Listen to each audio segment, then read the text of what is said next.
Don't get me wrong, folks.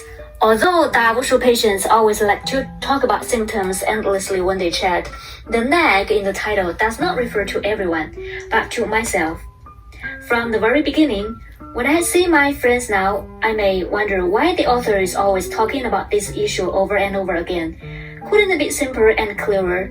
Just tell me how to recover. Very sorry, there really is no such way in the world. If you want a complete recovery, please let everyone listen to my nagging a few more words. In fact, the purpose of writing this content is only one, and that is to complete cure anxiety. If you want to cure anxiety, you must repair the nerve. If you want to repair the nerve, you must give it enough time and space to let it heal itself. If you want to meet this condition, you must overcome the fear itself. And if you want to overcome the fear itself, you must correct your misconception about anxiety disorders, such as palpitations and the first reactions heart disease. But wrong perceptions are imprinted in the depths of our subconscious for decades through thousands of channels such as parents and elders, relatives and friends, classmates and colleagues, network, and so on. It is easier said than done if we want to change. Therefore, I can only ramble and tell everyone over and over again. Through nagging over and over again, I try my best to imprint the correct understanding of anxiety disorders in everyone's subconscious and put the wrong cognition, eliminate, help everyone overcome fear itself, create conditions for the self-healing of nerves, and finally achieve the purpose of healing. You must know that many patients do not have the patience to read the book at all, and some patients even choose a part of their own to focus on the symptoms, which is why I repeat over and over again at the end of each chapter. With your understanding of anxiety disorders is getting deeper and deeper, and as you overcome the fear itself, as your nerves repair, the symptoms will gradually ease until they disappear. The reason, one is for everyone to say and the other is to impress you. In fact, I have deleted almost 2/3 of the content of this content because I am afraid that patients will not have the patience to read it. If you can't read it, what's the meaning of this content? Also, I've done my best to cut down on the jargon and use the vernacular as much as possible to demystify the mysterious of anxiety disorders. After all, everyone is not a medical professional, and I just hope that the vernacular will not be too earth. Finally, I assure you that all the symptoms and principles mentioned in this content are scientific and rigorous. For this reason, I have read thousands of medical documents for you, and relatives can get assured. Nagging is over. We continue. As soon as it's time to eat, the hunger is unbearable. If I can delay it by things and cannot eat at this time, I will panic. I feel so hungry, but I haven't eaten for a long time. This hunger is driving me crazy. For normal people, this situation is very ridiculous, and even for other people with anxiety disorders who do not have similar symptoms, it is inconceivable. Don't you have to eat when you are hungry? What can you do if you can't eat it? This is what most people think in their minds. But you forget the particularity of autonomic disorders, because some patients themselves have panic attacks caused by stomach symptoms similar to hunger. Some patients experience panic attacks. There was a hunger feeling during the attack. In fact, this is the same as when many patients have a panic attack or symptoms for the first time in driving, sleeping, scores, and so on. The horrible memory made it impossible for them to forget the fear of that moment, which came with driving, sleeping, going to the school, or feeling hungry. In fact, this is still an anticipatory anxiety, because what everyone is afraid of is not the feeling of hunger, but the fear that hunger will cause everyone to have symptoms. Therefore, the relatives are afraid of the symptoms. Hunger itself is not terrible. because the increase of adrenaline itself will stimulate the stomach to produce hunger, and the excitement of the sympathetic nerve will lead to faster peristalsis of the stomach, faster digestion of food, and easier hunger. At this time, you can eat something to add. Of course, if you skip a meal or two, it won't do you any harm. Allow the existence of hunger and treat it like an other symptom. Hunger is not scary. What is scary is just your memory. With the recovery of anxiety, this memory will gradually fade, and then the hunger will gradually ease. But it will never disappear because it is a right that everyone should enjoy. Diarrhea symptoms like stomach cramps are the stress response of the intestine when humans encounter negative emotions such as great fear and great sadness. So it is also called irritable bowel syndrome, which is also known as intestine dysfunction. It's also part of the autonomic disorder. Here, patients with simple irritable bowel syndrome are not considered. The purpose is also to pour out all the things you eat, but this time from vomiting to diarrhea. Well, the answer is obvious, because autonomic nervous system disorder. Because autonomic nervous system disorders can be said to be part of anxiety disorders. Friends with anxiety disorders, disordered gastrointestinal nerves, often mistakenly think that you need to be protected and have a stress response, and diarrhea becomes normal again. But isn't it? Especially when you are nervous, angry, or afraid, this situation may become more obvious. This does not mean that there is a major problem in your intestines, but it proves to you once again that this is just a sickness. Otherwise, why is it easier to have diarrhea when you are nervous, excited, and fearful? Remember, this may continue for a while until your nerve is repaired, and all you have to do is actually allow it to exist. Take it for granted and wait patiently. Constipation. Yes, constipation. In addition to diarrhea, constipation is also common in anxiety patients, and patients often have difficulty or less stools. Most patients only have diarrhea or only symptoms of constipation, and a small number of patients have both diarrhea and constipation, and they switch from time to time. Patients often imagine such a normal problem as intestinal obstruction or other major diseases such as intestinal tumors. Otherwise, why would you be constipated? Especially for patients who switch back and forth between constipation and diarrhea symptoms. There is always a situation where they suddenly want to excrete but cannot excrete, which is the so-called tenesmus.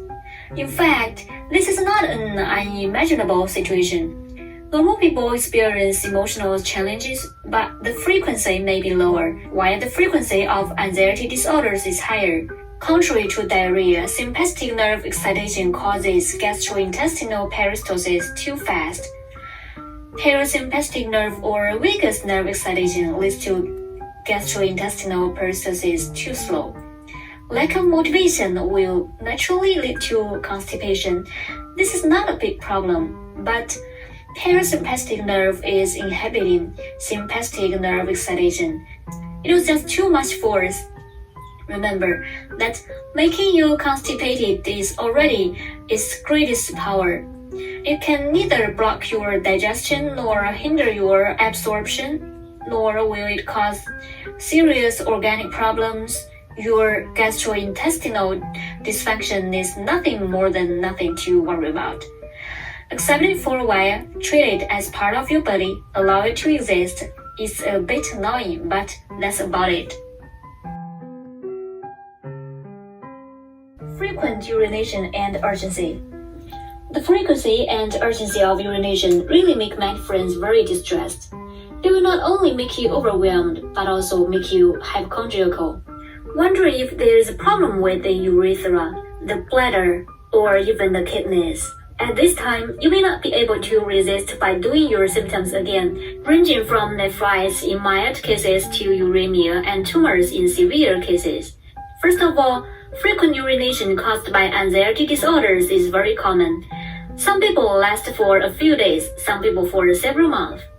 The reason is actually very simple. From a neurological point of view, the function of urination is controlled by the sympathetic nerve. Generally, when enough urine accumulates in the bladder, it will form pressure on the bladder nerve.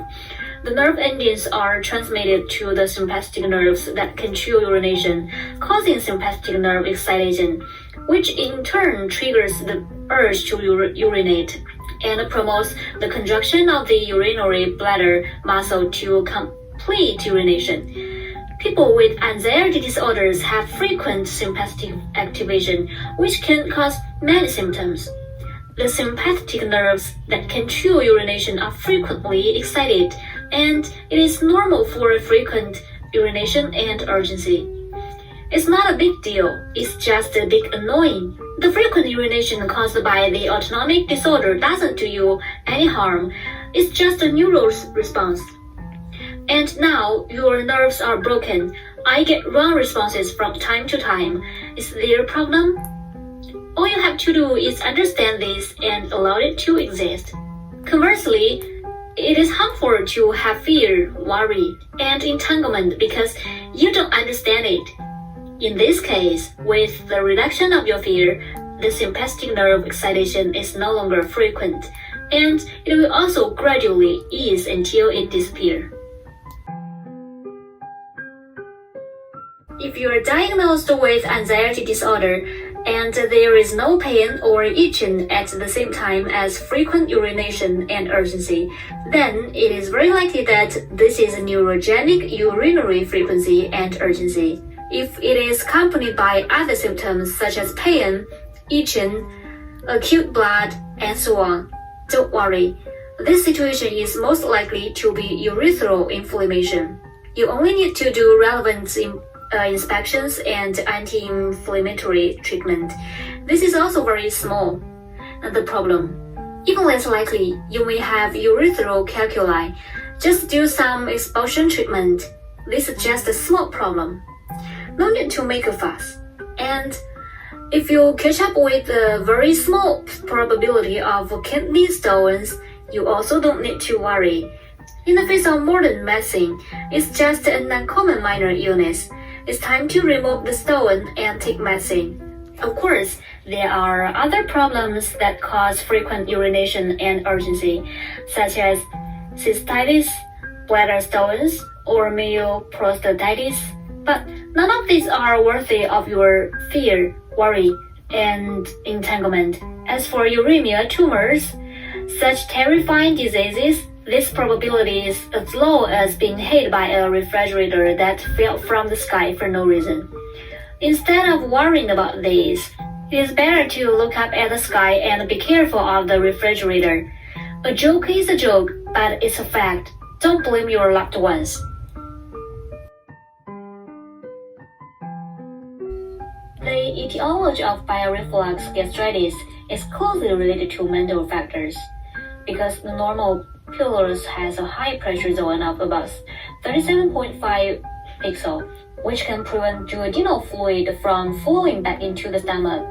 However, when normal people are under too much mental stress, nervous and fearful, the adrenaline in the body will increase, and the nerves will respond with stress, resulting in pyloric hypertensive spasm, and the original one-way channel closure is disordered, and reflux will occur. Similarly, there is another situation in which the human body is under negative emotions such as tension and fear, and the increased adrenaline stimulates the gastrointestinal autonomic nerves, which can lead to changes in the excitability of the gastrointestinal nerves and disturbance of the secretion of gastrointestinal hormones, resulting in increased gastrointestinal motility. Spasm and excessive bile secretion can also promote the occurrence of bile reflux. This is especially true for patients with anxiety disorders. Even if you are not nervous or anxious, because your nerves are already in disordered state, you will also achieve the stress response of normal people in a state of tension and fear. And bile reflux is natural, also produced. What's more, patients with anxiety disorders are often in a state of tension and fear. So, you don't need to worry and be afraid. This is not a major disease. If your doctor tells you that it's not a big problem or does not ask you to do further examinations, it means that your bile reflux is not caused by other problems. No need to pay too much attention, because this regurgitation has no substantial permanent damage, except that it will cause you a little heartburn and nausea. At most, it will cause some inflammation. They will also get lighter and lighter as your anxiety disorder recovers, until it disappears. Many patients have more or less eye problems, such as eye pain and swelling, difficulty opening eyes, sleepy eyes, blurred vision, burning eyes, and other symptoms. Not a few. This situation is not uncommon. Ear phoniness and ear blockage are often accompanied by symptoms. Everyone should obviously panic about this.